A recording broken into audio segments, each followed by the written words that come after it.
So let's talk about a skill that isn't really about what you know, but all about how you think. We're going to break down critical thinking and show you how to turn it into your own personal cognitive superpower. But first, I want to start with a question for you. Are your thoughts really, truly your own?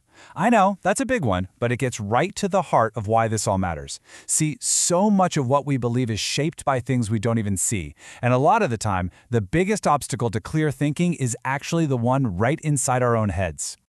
So here's our game plan. First, we'll dig into that question. Are your thoughts actually yours? Then we're going to open up the Thinker's Toolkit. After that, we'll look at the real-world payoff, why this is such a big deal. And finally, we'll give you a blueprint so you can start climbing today.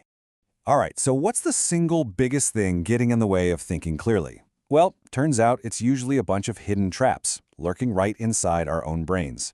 Think about it. Our brains have to process a ridiculous amount of information every single second. To deal with it all, they create these little mental shortcuts. Now, they're designed to be efficient, but they often lead to these systematic errors in thinking that can seriously cloud our judgment. And that's what psychologists call a cognitive bias. Okay, let's start with the classic, confirmation bias. This is that little voice in your head that hunts for any proof that you're right and conveniently ignores anything that suggests you might be wrong. And come on, let's be honest, we all do this.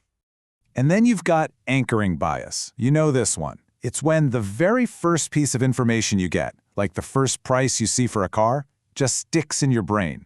It becomes an anchor that influences every other decision you make, even if that first number was totally random. And the list just goes on and on. There's groupthink, that feeling where it's just easier to go along with the crowd, or the availability bias, which is why watching a movie like Jaws can make you terrified of a shark attack, even though you're statistically more likely to be injured by a falling vending machine. Seriously, all these biases keep us locked in a mental box. But the first step out is just knowing the traps are even there. Okay, so if our brains are basically hardwired with all these hidden traps, what's the fix? What's the antidote to all this automatic thinking? Well, that brings us right to our next section. It's time to build the toolkit. First, let's clear something up. When people hear the word critical, they usually think it means being negative or just finding fault in everything. But that's not it at all. The word actually comes from the Greek kritikos, which means able to judge or discern. So it's not about being a critic, it's about becoming a good judge of information. It's about finding clarity, not finding reasons to complain. So how do you become a good judge? Well, you need the right tools and a clear process. And at its core, it's actually pretty straightforward. It all starts with curiosity, just questioning things. Then you analyze the argument, you weigh the evidence. And finally, you figure out the implications. Like, so what does this all actually mean? Let's zoom in on those key skills in the toolkit. First, there's analysis. Think of this as your magnifying glass. You're breaking a big issue down into smaller pieces to look for patterns and check for bias. Then there's evaluation. This is where you put on your detective hat. You're judging the actual quality and strength of the evidence, not just looking for stuff that proves what you already think. And finally, inference, which is the art of logically reading between the lines. And this slide right here, this is huge. It shows a really crucial distinction. An inference is a conclusion you draw from evidence. An assumption, on the other hand, is a belief you hold without any evidence. That difference, that's everything. So when you start putting these tools together, analysis, evaluation, inference, you unlock something incredibly powerful. This is how you activate that cognitive superpower we talked about. Now, let's look at the payoff. And hey, you don't have to take my word for it. A massive survey of employers revealed this absolutely staggering number, 90%. That's how many of them said they actively look for critical thinking skills in a new hire. And just look at this comparison. Employers value critical thinking skills way more than a candidate's specific college major. Let that sink in for a second. They care more about how you think than what your diploma says. So here's the bottom line. Facts and specific knowledge, they can get outdated pretty fast. But the ability to solve problems, to innovate, to adapt when everything changes, that is absolutely timeless. And the payoff goes way beyond just your career.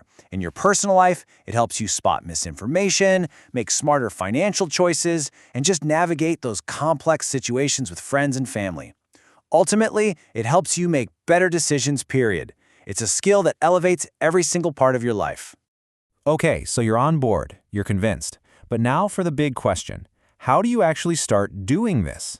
In this last section, we're going to lay out a simple blueprint to put it all into practice. A great way to picture your growth is with this mental ladder. You start at the bottom, just understanding new ideas. But the goal is to always be climbing, moving up to applying that information, then analyzing it, evaluating arguments, and finally getting all the way to the top where you're actually creating brand new ideas of your own. Critical thinking is the engine that lets you climb that ladder. And the best part is, you can start climbing today. All it takes is building 3 simple habits. First, practice self-reflection. Just take a few minutes each day to think about your thinking. Second, question your assumptions. Pick one belief you have and really ask yourself, why do I actually believe this? What's my proof? And third, break out of your bubble. Go and intentionally listen to people you disagree with. Because the whole journey to becoming a sharper thinker, it doesn't start with some big, complicated answer. It starts with one simple question. That right there is the key that unlocks this entire toolkit. So I'll leave you with this. What is one assumption you are going to question today?